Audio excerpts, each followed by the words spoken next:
Greetings everyone, and Garrett here for another Age of Empires or Age Mythology Replay. So on the left side is the blue Loki, we've got Infinity. So on the right side is the gray Loki, we've got Predator.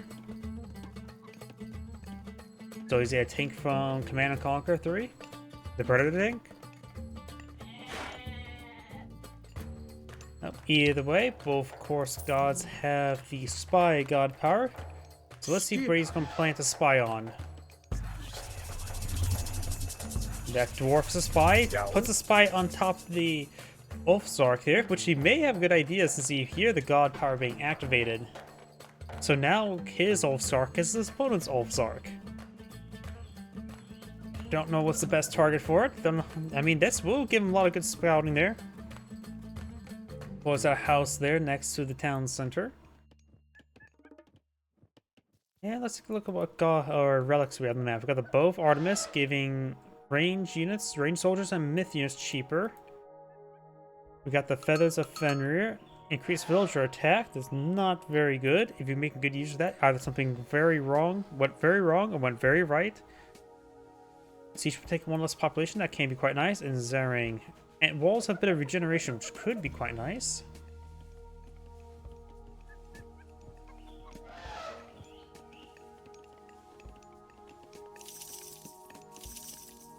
Temple now deployed in field, going for Force City, get access to the Troll. And his opponent's going a bit more of the creative option, the Force City, to get access to the Troll. Both players have access to the Healing Spring. Gray has found a good number of goats. They, of course, the goat. Blue only found 9, Gray's found 11.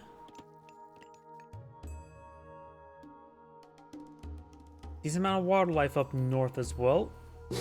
And Gray is going some early walls. He's going to try to dig in.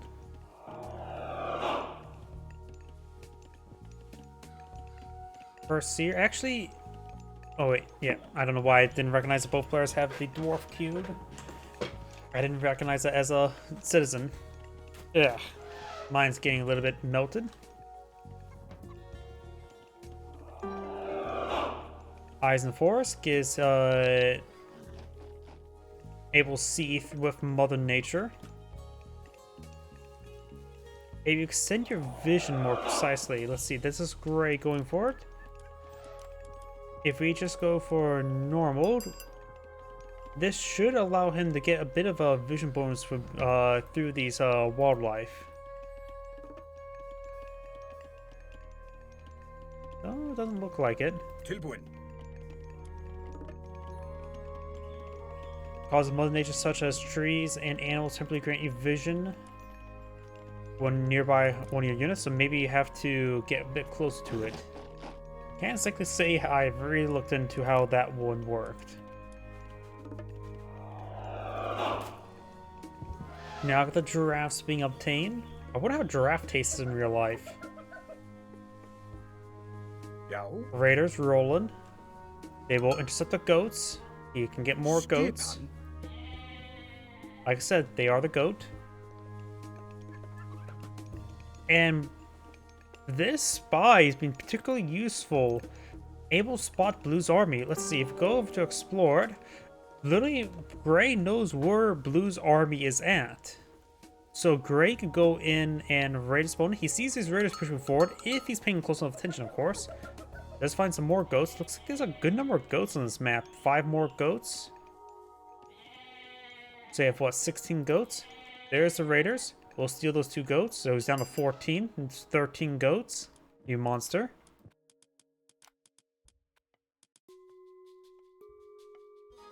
Got copper research and dwarven breastplate.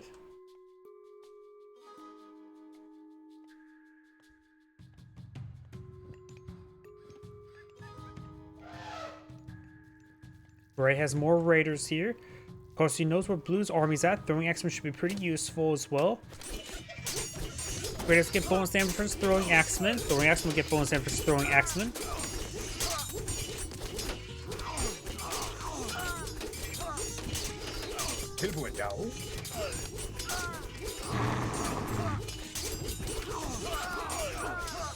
Blue's Gray's spy is still alive. And Blue seemed like won that fight pretty handily. and Poison Healing Spring there just can heal them up. He could have perhaps deployed it a little bit farther back, then maybe a little bit too far forward, but still able to protect the units and get some good health regen on the front line. That did not go well for Gray whatsoever.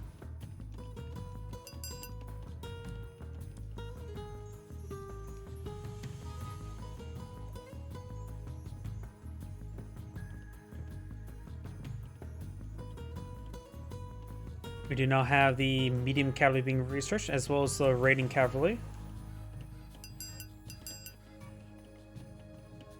Oh, we got some Erdmen now being employed in the field. Erdmen are the counter cavalry unit for the Norse.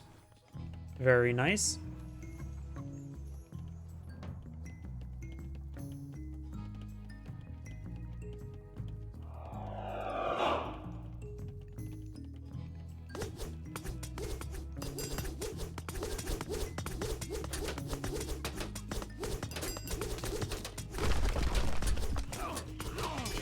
Got a nice little choke point there. Even though throwing axemen are not going to be great in the situation, the choke point's going to be just very good.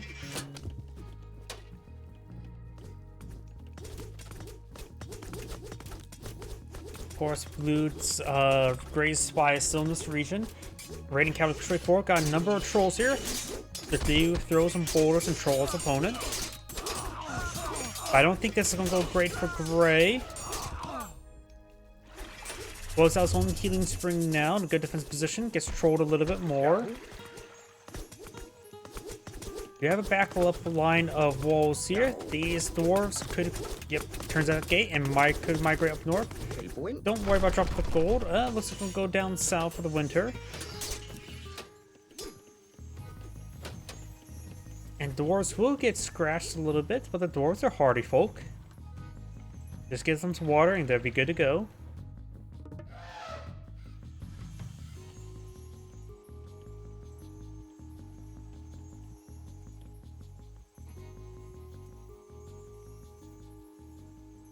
And Blue's not going for secondary town center. Very nice. And going for some copper shields. Copper shields, no. Cancel that. You're fighting against Norse. They do hack damage at range.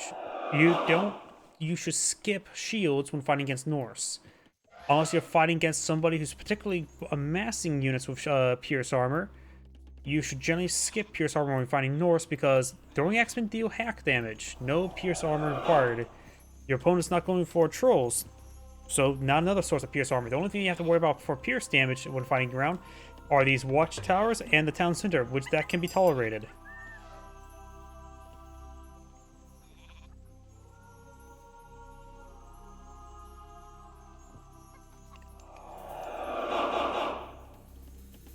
Gray is going for a very large number of Herseers.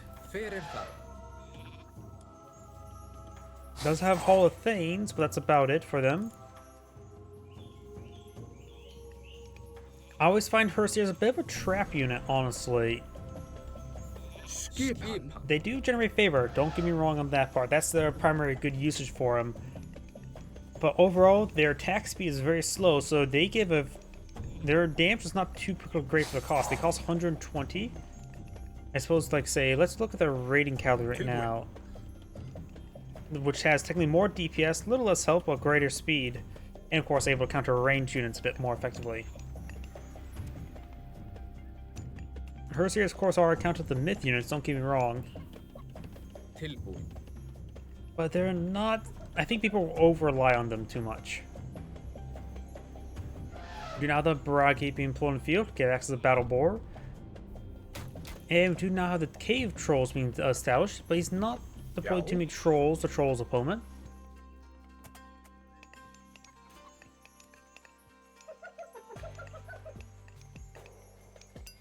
I wonder if there's a setting to remove those tooltips. Drag.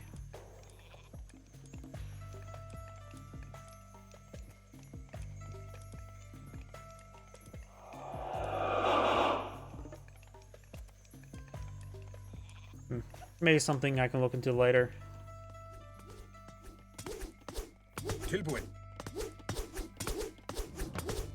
because these tooltips, you can see they sort of bug out quite a bit. You can see the top left corner. Yeah, that's why I'm thinking about trying to get rid of it.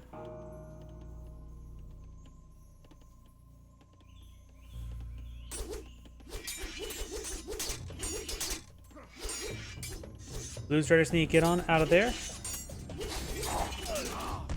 And Gray's losing some forces here. And he has the spy still there, so he knows where that army's at. Gray's spy has actually been much better than I expected. But it looks like the spy is about to go on down. Yep, the spy does go down. Another cave troll there.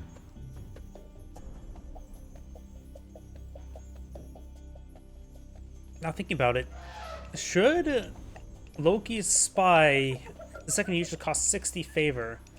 That seems a little bit too expensive. Maybe it should get a cost reduction there so it could be utilized more often. Maybe down to 30?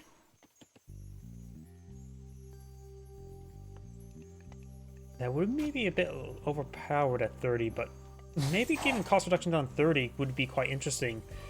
Able to, so you could be a bit more,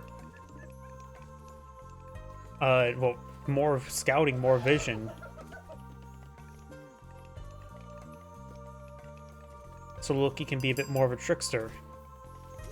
Speaking of trickster, we got a bit of walls there next to his walls. Build 4 established here. Got some Goldie on the build queue.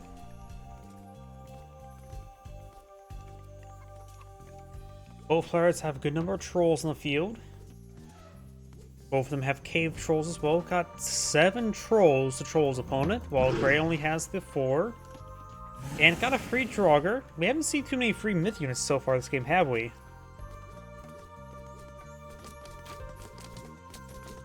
First year took a bit of damage there. Throwing Axeman versus Throwing Axeman.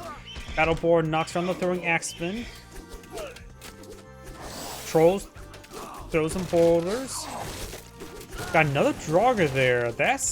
Gray's getting pretty lucky with that. Grand Perseus does increase the chance of the free myth units. So now it's 4 cave trolls versus 6, but there's also 4 and 2 Draugrs. Which they do pierce armor, so luckily got that pierce armor research, I guess. But let's do a bit of divine. Battleborg gets picked off, looks like pretty much for free by the Perseus. Very good pick there by Blue. Gray is still a little bit outclassed. Boulders takes out the cave troll. Needs to get some boulders hitting that formation. Cave troll throws a pretty good boulder there, knocks back formation. Summons him, battle boar. Got his age up going. Gray's going for his flame weapons. But there's not too much of an army left by Gray, so that's a pretty bad cast of flame weapons. Got some Jarls on the field, just a beefy cavalry.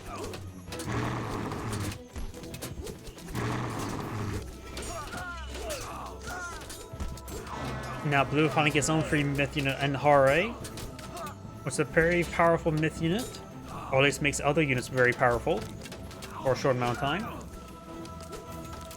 And Blue's now aging up to hell. We'll get access to the Nidhogg and all the giants. Fire Giant's definitely my favorite of the 4 giants. Those stone giants are my second favorite.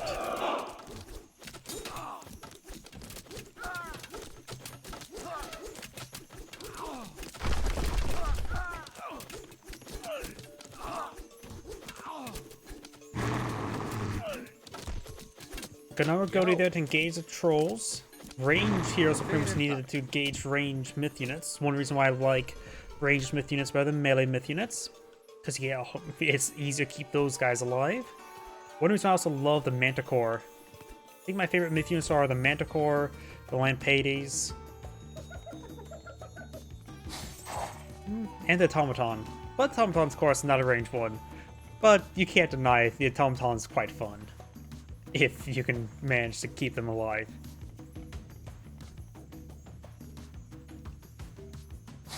Do not have the heavy berserk hit points increase and favor upon death. Blue or Gray does have a decent number of goatees to pull on the field to engage the soon-to-be Nidhogg.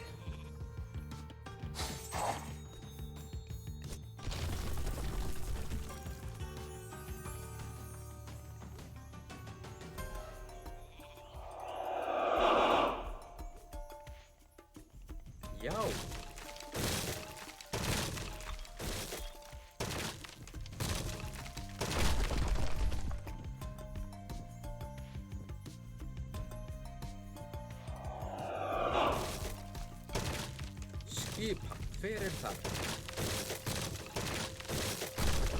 Baron's knocking down some of these homes.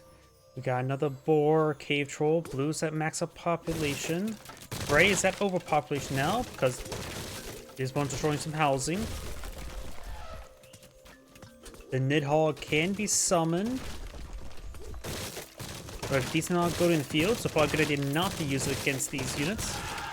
Gray comes with a nice flank there. Got some Ulf Jarls. Fire Giant gets a pretty nice hit there on the Jarls. Fire Giant does quickly be focused down, and Gray does back the game. Both you, and the Nidhogg got some somewhere. Is Angrade saying, "Thank you for watching," and on to the next replay.